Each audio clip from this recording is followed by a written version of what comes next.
in Aikido, as you do the move, you extend ki. You extend ki. And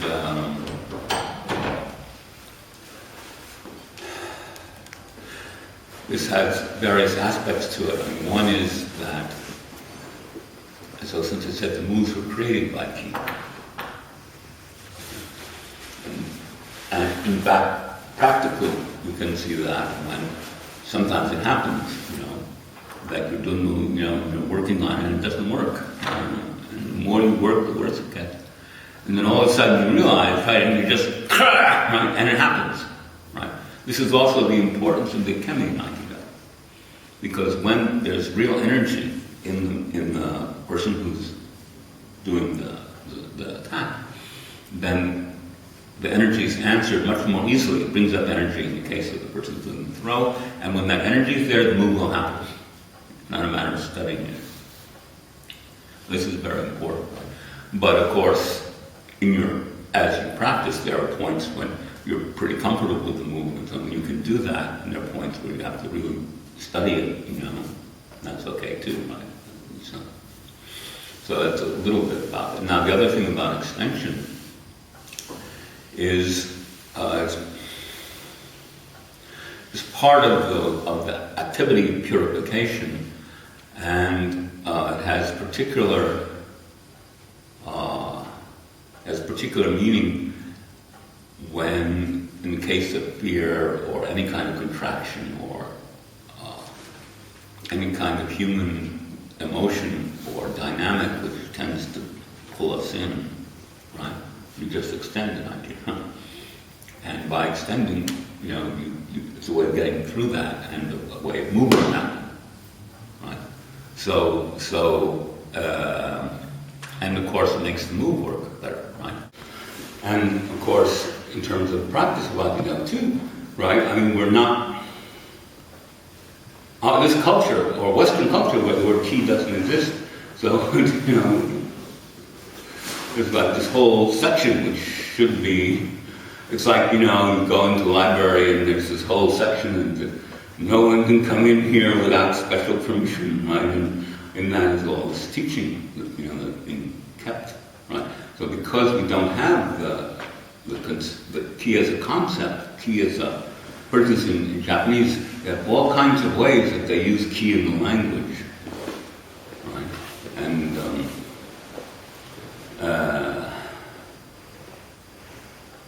And so you begin, through the way it's used in the language, you get an idea there's this thing called ki, and it can take this form and that form and that form and that form and that form. And it becomes a part of your way of seeing, right?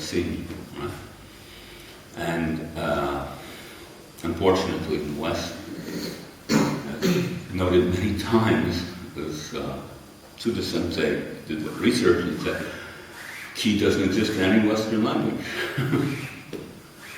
But it does exist in ancient Arabic, it exists in ancient Hebrew, it exists in the languages going the other direction from the Danube, all the way to the east. They have different words for it. It existed in ancient Greek. I think the ancient Greek word, which also has something that relates to air or breath, is pneuma. So now we have pneumatic things, right? Because O-Sensei talks about, in Japanese you have the word haku and kon. Haku also has, that's the line. Haku means the material existence, things that are concrete that we see, that are, material existence. Physical power, right? And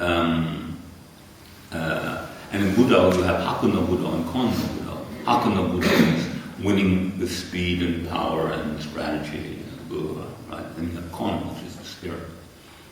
And the teaching of O-Sensei is that through Aikido, it's not that, kon disappeared, that haku disappears, but it becomes integrated with kon, whereas now it's all haku and kon is underneath. And spirit becomes on top. Right? In the world. In the world, it's to change the world so that the world is, you can say the logic of human activity in the world comes from spirit. rather than from material. And in Aikido, in Aikido you have the O-Sensei talks about the fact that you're always moving from haku towards kon. So these are, this is a part of, something to realize. And of course, kon, in Aikido, manifests in different ways. For one thing, just when we talk about the extension of ki, it's already moving towards kon. Because that's ki, it's not material, physical. And that in Aikido you extend through the different, what do you call them? Well, let's just call them dimensions, like O-Sensei talks about them. But they're expressed basically as, in kind of a simple Shinto way, they're expressed very simply as genkai, yukai, and shinkai. And genkai means, again, the world of everyday life, the world of material events, like, Yukai is very big because that's, the whole invisible astral. And then shin means God. And so the shinkai is like the pure essence or pure light or so on. And you want to, through your practice, you want to protect and bring into harmony, bring into rhythm, bring together everything in those three worlds. And that means that your extension is not just extending ki, to do a good move, but through ki, because ki is what ties all this together. Right? Through your extension of ki, you connect with those worlds, you open to those worlds, and you affect those worlds. So O-Sensei also talked about, instead of speaking about God or anything like that, he talked about the universe.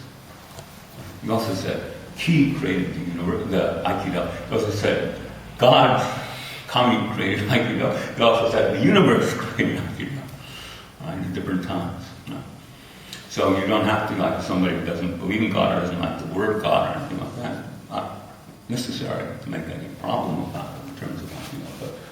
But Aikido says all mankind, one family. And then in the poem, O-Sensei says, one family created by God, or use the word shu, would be God as the Lord, of course, overall Lord. The whole family, all one family, from one source. So, anyway, if that has a problem with your religion, come and talk about it. We'll see how we can do.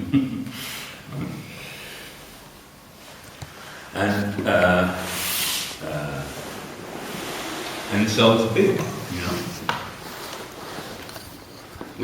Like just saying that, one family from one source, right? And I can feel something very, very big as I say it. It's like poetry, right? But it's not. When O-Sensei is, what he says and what is expressed in Aikido is never just words. And so we work with all of that.